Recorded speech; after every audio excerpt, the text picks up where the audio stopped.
Os nossos sentidos não são propriamente ruins. O problema é como que a gente utiliza esses sentidos. Hoje é comum um questionamento em relação a se deve se dizer não aos filhos.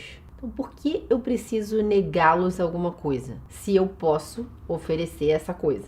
Será que com isso eu posso acabar traumatizando eles ou deixando eles tristes à toa? Então, a possibilidade de dar algo aos filhos, principalmente tudo que os pais não tiveram. Eu quero dar aos meus filhos tudo que eu não tive na minha infância. Muitas vezes é algo que move os pais, é um motor. E é um orgulho de muitos pais. Ele tem tudo que eu não pude ter quando eu era mais novo. Então eu já contei algumas vezes, a gente tem o hábito de, por exemplo, eles têm o costume de beber muitas vezes suco no almoço, mas a gente acaba não oferecendo no jantar, né? Nem suco, nem nenhum tipo de sobremesa. E eu já expliquei isso nos stories uma vez, que isso é uma forma de eu ajudá-los a viver a sobriedade. Claro que a gente vive a sobriedade de outras formas e eu vou explicar um pouco aqui, né, como é que acontece isso e quais as formas de a gente vivê-la. E muita gente não entende o significado, né? Mas por que a gente precisa ter uma vida sóbria? Qual é a importância disso para a formação dos nossos filhos? Isso é só uma ascética cristã ou de fato isso faz bem para a educação dos nossos filhos, né? Outro questionamento que a gente pode fazer, né, por que o uso desenfreado de telas, e eu vou responder isso aqui hoje, né, pode trazer consequências morais graves e muito ruins, uma dificuldade na formação do caráter dessas crianças, mesmo que os desenhos não sejam moralmente ruins em si.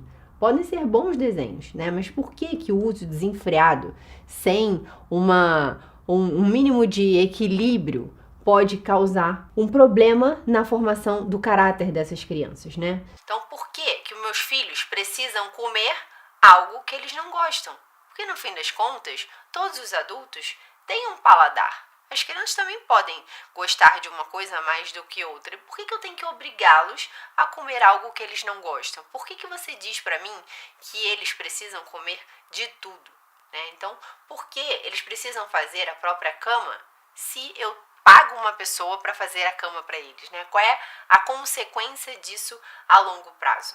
A sobriedade, ela é uma virtude que está dentro da virtude da temperança, que é uma virtude que nos ajuda de fato a temperar as coisas, nem de mais e nem de menos, mas encontrar o justo equilíbrio do uso, principalmente do uso materiais das coisas, uma forma de olhar a vida, né, o uso das coisas materiais de maneira temperada.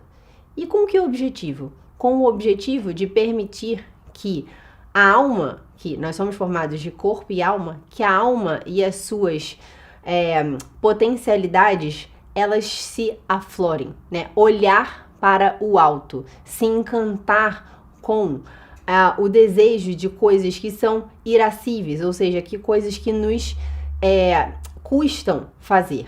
Então, para que eu consiga ter esse exercício de exercer e fazer coisas que me custam, eu preciso exercitar o meu apetite concupiscível, que é o meu desejo e a minha inclinação de fazer coisas que me dão prazer, né? E que essas coisas em si, que a gente vai ver aqui, não são moralmente ruins, né? Comer não é ruim, beber não é ruim, praticar sexo não é ruim, dormir não é ruim. O negócio é aonde essas coisas e de que forma essas atividades que me dão prazer estão orientadas, estão incluídas dentro da minha vida, né? Então, a sobriedade não é negá-los algo porque sim, né? Ou seja, ou negá-los para que não sejam mimados, ou seja, eu vou de alguma maneira tolhi-los para que eles não fiquem mimados demais. Não se trata disso. A sobriedade é muito mais do que isso. Como eu disse, a sobriedade, ela faz parte de uma virtude. Ela está dentro da virtude da temperança. E como toda virtude, as virtudes são algo que enobrecem o homem. Então, ela tem um sentido, digamos, transcendente. Não transcendente no sentido religioso propriamente da coisa, mas no sentido de engrandecer a alma daquele que a pratica. Então, as virtudes, todas as virtudes, são fundamentalmente afirmativas. Então, ser virtuoso não é negar-se por negar-se, ou negar-se a um prazer por um motivo estoico, digamos, ou para que eu consigo, eu sou capaz. Não é para isso. A virtude, como eu disse, ela é algo afirmativa. Ela é algo que precisa estar ordenando os meus desejos e os meus prazeres, os meus afetos para um mesmo lugar. Então, uma pessoa virtuosa é uma pessoa capaz de amar, sentir prazer, sentir afeto naquilo, ainda que aquilo seja algo difícil para ela, ou seja, exija dela algo de luta. Mas uma pessoa virtuosa, ela quer ser assim, ela deseja ser assim. Isso traz, e ela encontra aí a verdadeira alegria e felicidade. Então, a sobriedade, ela capacita, como eu disse, a pessoa a ser dona dela mesma. Ela ter um certo senhorio sobre as suas decisões, sobre os seus impulsos, sobre as suas ações. Elas põem ordem na sensibilidade e na afetividade, no meu gosto e no meu desejo. Então, o gosto e o desejo não são coisas ruins. Não é um problema você sentir desejo, você sentir um gosto, você sentir prazer em algo. O problema é você ajustar para que esse prazer, esse desejo, esse gozo não façam com que você não consiga ser aquilo que um ser humano é chamado, ou seja, desejar coisas muito grandes, porque aquilo acaba te arrastando para o que há de mais primitivo em você.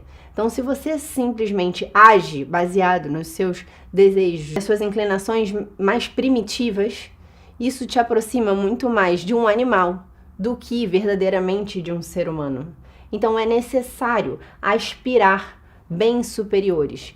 E a virtude da sobriedade, ela nos traz isso, porque nos traz uma visão mais cuidadosa, uma visão mais virtuosa, uma visão mais equilibrada do uso dos bens materiais, principalmente da nossa vida sensível. Então a temperança, que a sobriedade, como eu disse, está dentro dela, ela é a raiz da vida sensível. Então tudo que está na nossa inteligência antes passou pelos sentidos. E os nossos sentidos, eles são muito importantes para que a gente consiga pensar, para que a gente consiga ter memória, para a gente consiga ter relações das nossas ideias. Então, os nossos sentidos não são propriamente ruins. O problema é como que a gente utiliza esses sentidos, permitir que esses sentidos entrem de maneira ordenada, para que de fato a gente consiga ter a nossa inteligência ordenada e os nossos afetos ordenados. Então, sem a temperança, sem a sobriedade, não é possível suportar com paciência uma injustiça, por exemplo. Porque a gente não é dono da gente mesmo. Então a gente deixa que os nossos afetos, que os nossos impulsos, que falem muito mais alto, certo? Então a temperança, ela dirige as energias humanas para mover o moinho de todas as virtudes. Então por isso ela é a primeira. Tudo isso a gente ordena a criança para que ela consiga ser um adolescente e um adulto saudável. Então, como eu disse, o prazer, ele não é algo ilícito. A gente não tem problema a gente sentir prazer e é bom a gente sentir prazer. E, inclusive, os prazeres estão aí para satisfazer as nossas tendências que nos perpetuam. Embora, obviamente, comer, beber, se relacionar sexualmente com outra pessoa, o dormir, eles não podem ditar a regra da minha vida. E eu posso saber me relacionar com isso de maneira ordenada, para que essas coisas estejam no momento certo. Então a gente precisa ter claro na nossa cabeça que, embora os prazeres não sejam algo ilícitos, a gente precisa olhar para a gente mesmo e ver que, muitas vezes, eu faço o mal que não quero e não faço o bem que quero. Gostou desse vídeo? Ele faz parte de uma das aulas que temos na comunidade Samia Marcili. Se quiser ter acesso ao conteúdo, clica no link da descrição.